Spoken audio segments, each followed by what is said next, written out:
Hey guys, just going to give you a little update of some gear that I've replaced, upgraded, or sold, and just kind of show you how I'm incorporating it now. So over here, I call this the tracking side, and then this is my mastering side, and I'll go over that thought process. So I just sold my Friedenstein VAS, wasn't really using it, and didn't like the color either. Uh, this is my Golden Age. This is a nice little unit. I may get the matching compressor that goes with it to fill the space. You can't have empty space. Come on. I just picked this up, the Antares auto with the auto tune. It is a really nice mic preamp, number one, and then it's got mic modeling on it. The auto tune, yeah, the compression and gate, that's good. De-esser, and then there's presets. So if you've got a blues singer female that's alto or soprano, it's got like 16 or 20 different presets in there. You can just pick them and go from there. So I think it's kind of nice. Yeah, see there, male select, male vocalist. There you go, ballad vocal, breathless, tracking vocal, country, fat, that'd be me right there. Punk, male R&B. So you've got lots of things. It's really nice, like $500. I had to pay on that.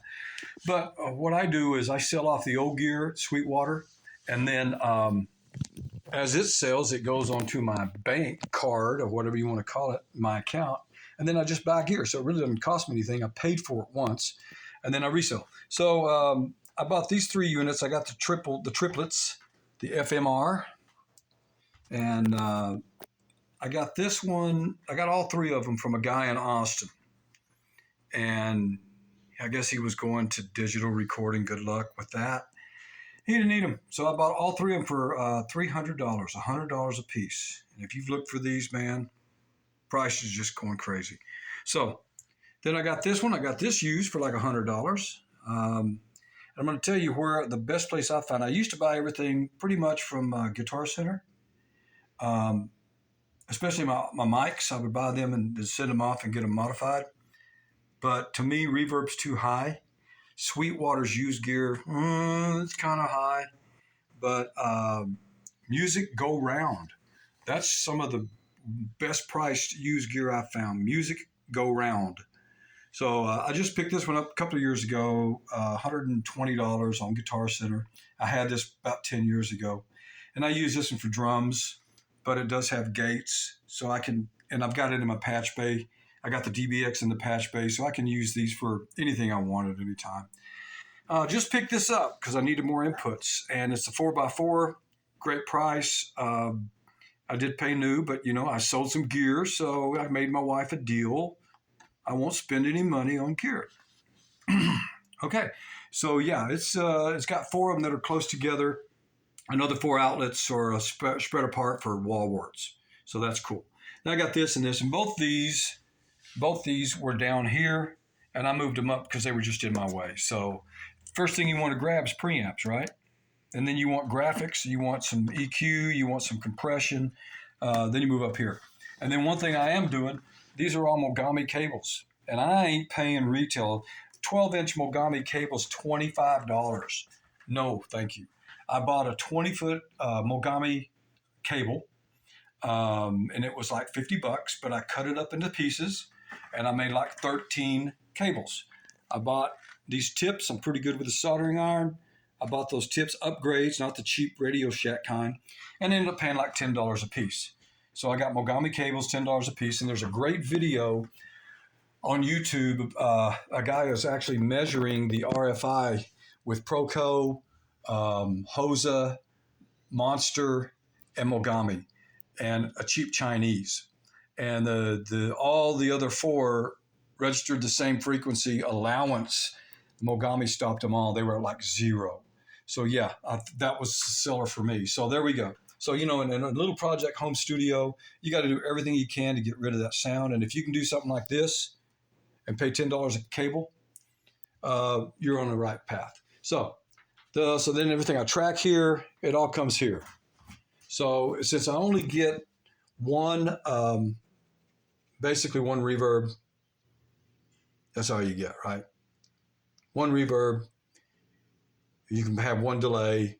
You can put your compressors on all 8 channels and dial them in, but I'm really having trouble figuring that one out. So I just need more than one reverb. I'd like 2 reverbs. So what I do is I just picked up this T8 Art Hum Eliminator.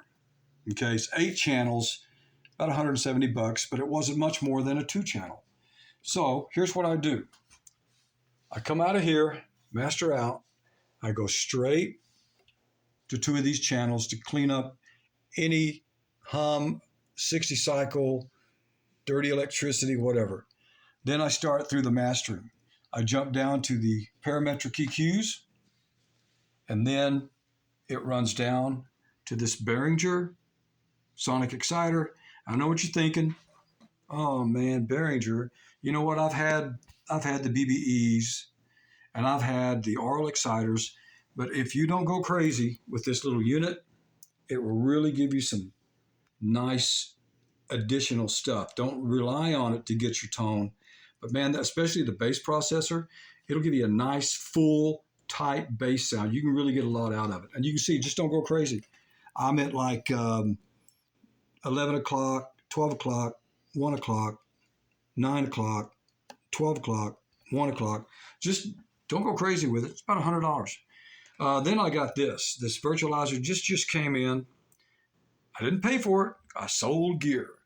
So I sold my wife's diamond ring. No. The thing I noticed about this, when I typed in best, because I was looking for something used, best hardware reverb. Of course, you're going to get all the high dollar lexicons and the Bricasti. They're $3,000 and $4,000 and $5,000, $6,000. And then they throw this in. The top 5 reverbs, the guy threw this in.